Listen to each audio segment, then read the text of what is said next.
Hare Krishna. Today, we're going to discuss on an interesting topic. How do we look at problems in our life? How do we see the problems in our life is what we are going to discuss today. And that is taken from Bhagavad Gita's 1.25 Sloka, which is in front of you. Let us quickly look at the Sloka and then discuss. Bhīṣma-droṇa-pramukhataḥ sarveṣāṁ ca mahī-kṣitām uvāca Pārtha paśyaitān samavetān kurūn iti. In the presence of Bhīṣma, Drona, and all the other chieftains of the world, the Lord said, "Just behold, Partha, all the Kurus assembled here." So this is the description of Sanjaya. Sanjaya is actually explaining whatever is happening in the battlefield, both the speech and actions, whatever the members are discussing and whatever the members are doing, everything is, all the news updates are given by Sanjaya to Dhritarashtra. He's a king. So they are sitting in the kingdom peacefully, and Sanjaya can see everything. And so he's looking at it and he can hear also. He has two powers. He can see everything and he can hear everything that is there in the battlefield. And he's explaining that to Dhritarashtra. Now, till now, in the 24 slokas that we have discussed, what happened is that Sanjaya, Dhritarashtra inquired what is happening in the battlefield, and Sanjaya started explaining. So initially what happened is that Duryodhana quickly went to Dronacharya after looking at the opposite side, Pandavas, and he started explaining the great warriors, the great plans, great strategies they have, everything he started explaining. And Duryodhana looked at Pandavas, Arjuna looked at Kauravas. They have their own analysis that is being explained. And now Arjuna, after looking at the Kauravas, he wanted to look at them a little closer. So he asked Krishna to drive the chariot and keep it in the middle of the two battlefields, two armies. I want you to keep the Radha in the middle, Madhye, Radham Stapaya. Hey Achyuta, please keep the Radha in the middle of the two armies. So he requested to keep the chariot. And the Arjuna, Krishna is a driver. So Krishna followed whatever Arjuna said. And then Krishna kept the chariot in the middle of the two armies. And interestingly, Krishna did something else, some extra, which Arjuna didn't mention, that we will discuss. So in the presence of Bhīṣma and Drona, and also all the other chief members, the Lord said, "Just behold, Partha, all the Kurus assembled here." So now, this is Krishna and Arjuna in the chariot. So Krishna brought the chariot and kept it in the middle, and both of them are looking at the Kauravas, and Krishna spoke the very first statement in Bhagavad Gita. That is Pārtha paśyaitān samavetān kurūn iti. Just behold, Partha. So it started with the word Partha. This word Partha has an important role. So remember that word. Just behold, Partha. All the Kurus, everyone assembled here. Now, Krishna is known as Hrishikesha, which means earlier it was mentioned that Krishna's name as Hrishikesha by Sanjaya. So why is that Sanjaya mentioned Krishna as Hrishikesha? Because Krishna knows everyone. So whatever everyone feels, thinks, and understands, Krishna can know that. So it is difficult for us to estimate what the other person is thinking, but it is very easy for Krishna because he's not just outside. Krishna is present inside of every one of us. So he can see everything. So Krishna is in the mood that I know what you are thinking, Parth, Arjuna. So Krishna can understand. So that's why Krishna uses this word Partha. Okay, what is this Partha? Partha means the son of Pritha, Pritha. So Pritha is Kunti's name. Kunti is the sister of Vasudeva. So she's the aunt of Krishna. So in that way, Krishna and Arjuna are relatives.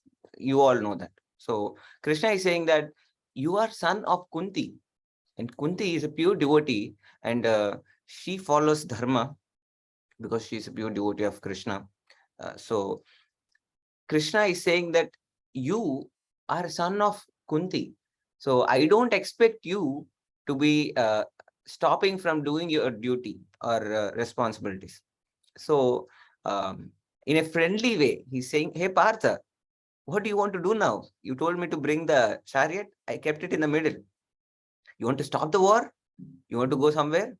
What do you want to do? So in that sense, he was saying, Partha, hey Partha, I brought the chariot. Look at the Kauravas, the opposite side. All the Kurus, everyone came. That is what Krishna is saying. That is one intention behind using Partha. There is another intention also that we'll discuss. The beginning of Krishna's dialogue in Bhagavad Gita started with Partha.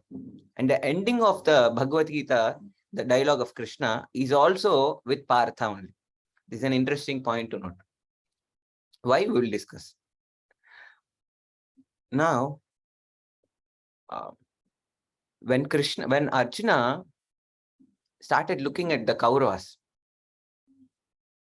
so actually he wanted to look at the Kauravas and the opposite side. So that's why he requested Krishna to bring the chariot to the middle.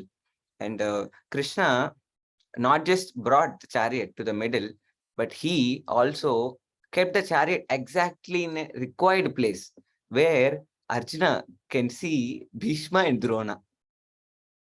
He could have kept the chariot in front of Duryodhana or Dushasana or any other person. But why did Krishna intentionally kept the chariot in front of Bhīṣma and Drona is a point to be noted. As I said, Krishna knows everything. Krishna can understand what Arjuna is feeling. Why did Arjuna requested Krishna to bring the chariot to the middle? And why did Arjuna behaving in a different way? He was supposed to fight. He was almost ready with his bows and arrows, and he was about to shoot, and everything is ready. They already blew the conch shells. So when the conch shells is blown, that means that the war is going to begin. So already ready, 1, 2, 3, get set, go. So the counting is already over. So they are about to start. At that moment, Arjuna stopped everything. Arjuna wanted to do something else. So Krishna can understand what Arjuna is feeling. I know what you are thinking about, Partha. So Krishna can sense it. So Krishna is, that's why known as Rishikesha.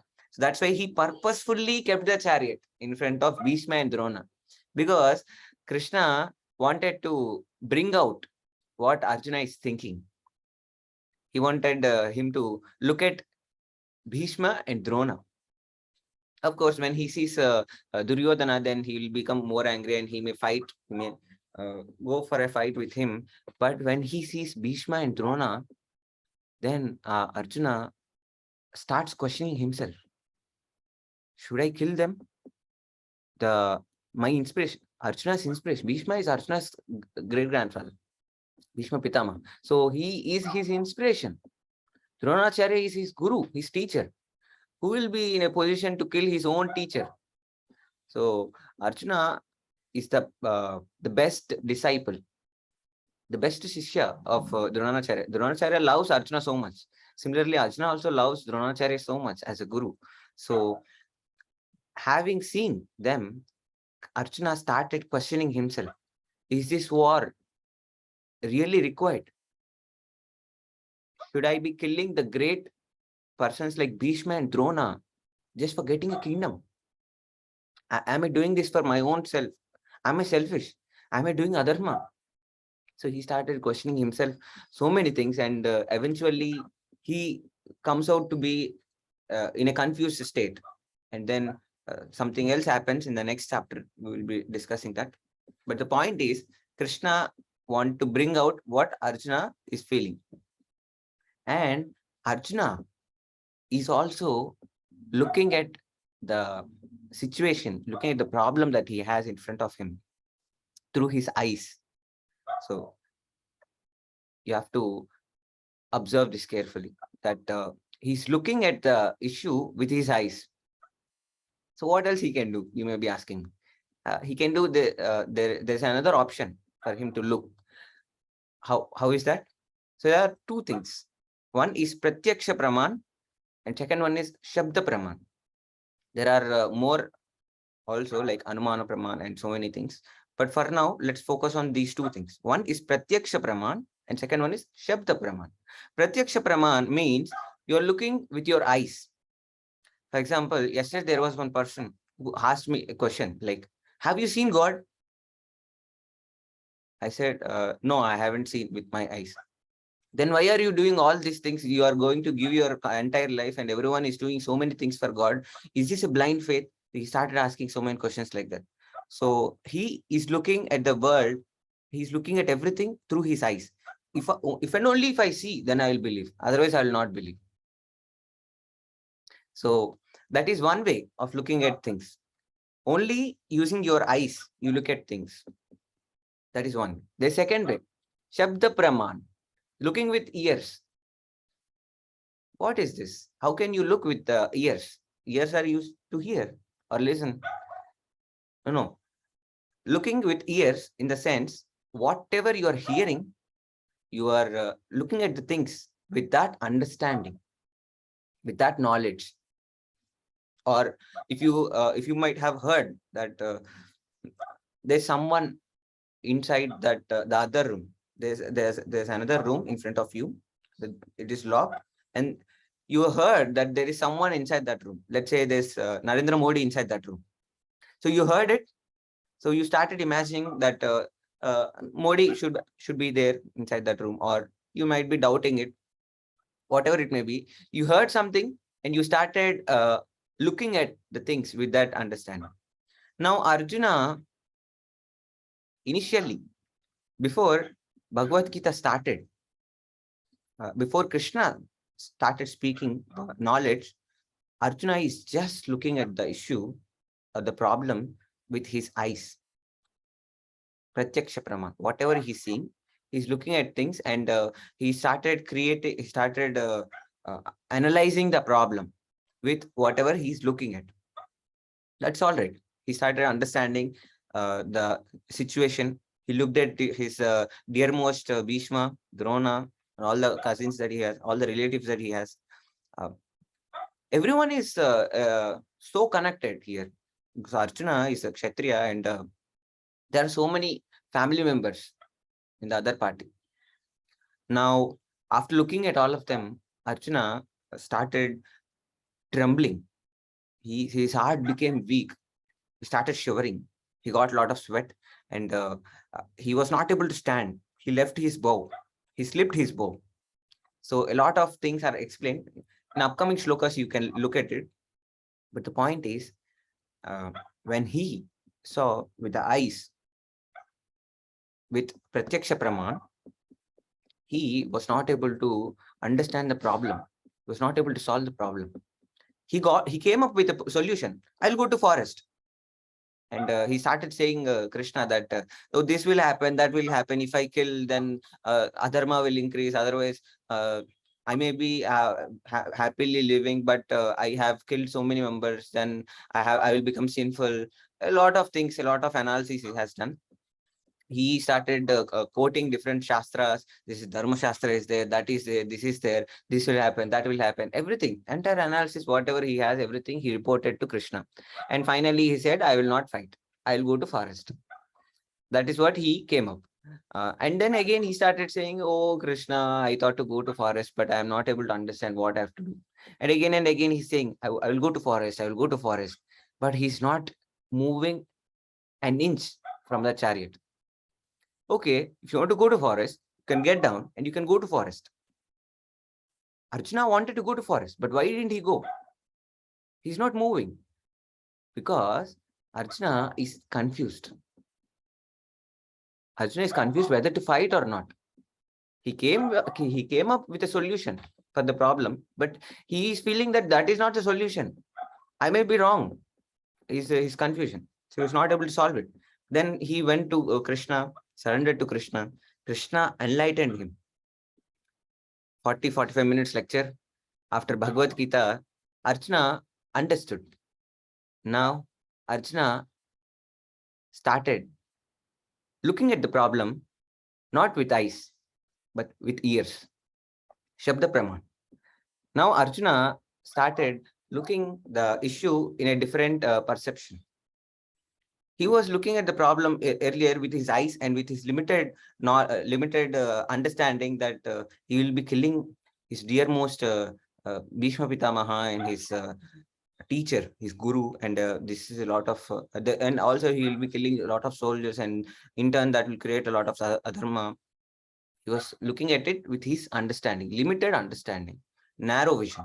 But when Krishna explained him the broad vision, that establishing dharma, and for universal benefit, one has to act for universal benefit. And he explained a lot of principles, and he explained in different levels how you have to look at the problem.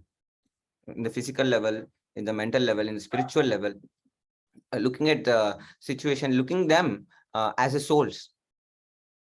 So many things Krishna explained Arjuna, and Arjuna used everything. Arjuna heard everything carefully, and he looked at the problem with his ears. And now Arjuna is confident, and he's steady with his decision, and he was ready to fight, and he won the battle. So before Partha, after Partha, before Bhagavad Gita, Pratyaksha Praman. After Bhagavad Gita, Shabda Praman. So what worked? Shabda Praman worked. He was able to see the problem with the vision of knowledge, and he was able to deal with it. Whether he becomes successful or he becomes failed, it's a different topic. But how do we look at the problem is the first step in solving the problem. So one has to look with the knowledge, with the eyes of knowledge. So the lesson from this sloka is see the problem with the eyes of Gita's knowledge. So even in our life, we might be facing so many problems, so many issues, so many difficulties. We don't remember Bhagavad Gita every time, right? We will be, sometimes we'll hear a lecture, acha lag raha. It's nice. Sometimes some interesting points, maybe someone likes stories, or someone likes to become dharmic. So they listen. No, that is not the purpose. We should listen to implement. We should hear, so that we can look at life, look at problems, look at people with the knowledge that we have. So then we will look at things as they are, not as we want. You understand? Arjuna is looking at them as he wants, as he feels. But you have to look at things as they are. So that is the difference between Pratyaksha Praman and Shabda Praman. And also, it doesn't mean that you should not look everything with eyes. Obviously, we will be using our eyes. We will be using our understanding in every moment. That is not wrong. But problem is, we get deluded with our own understanding. So that is why we need to take the support of knowledge. We should be hearing more and understanding more the reality, the situation, the problem. When we understand it more, then we can see it in a clear way. So that is why in Shastras, in Sanatan Dharma, Shravanam is more important. And one more point, this month is called Shravana Masa, because it comes from, it's related to hearing, and it is also related to Lakshmi or Radharani. So Shravanam is important. In Shastras, Shravanam is given more importance. You hear from Guru, you hear Shastras, you hear Slokas, recitation, mantras, everything. You will be looking at things that is there. But the problem with looking, the problem with eyes is that we get deluded. We come into illusion because of problems. Because of eyes. Because something beautiful, if you see, you will feel like, acha, this will give me pleasure. I want that. I want this. I want to see more. So right now, if you see the modern age, everyone's eyes are so active. So we 100% full time we use our eyes for enjoyment. Entertainment cannot come without eyes. You may be enjoying without eyes. I mean, maybe hearing something or listening something, but the vision is more active for every one of us right now, because we want enjoyment, we want pleasure, we want to get distracted from what is reality in life with our eyes. Whatever happens, I don't care. I want to enjoy. I want to see beautiful things. I want to see what pleases me. So that's why the vision is to be taken care properly. So one has to use our eyes properly, but better learn, hear with ears, and look with ears, look with knowledge. So remember the simple point that see the problem with the eyes of Gita's knowledge. Even though Arjuna initially he saw just with his eyes, he's not able to solve the problem. But at the end, he saw with his ears, with his knowledge of Krishna, Gita's knowledge. Then he was able to deal with the problem. He was able to solve the problem. Hare Krishna. So I request everyone to try to implement this in your own life. And if you face any challenge, you can just let us know, so we can work on it and try to implement it at our level best. Hare Krishna. Thank you so much. This is for today.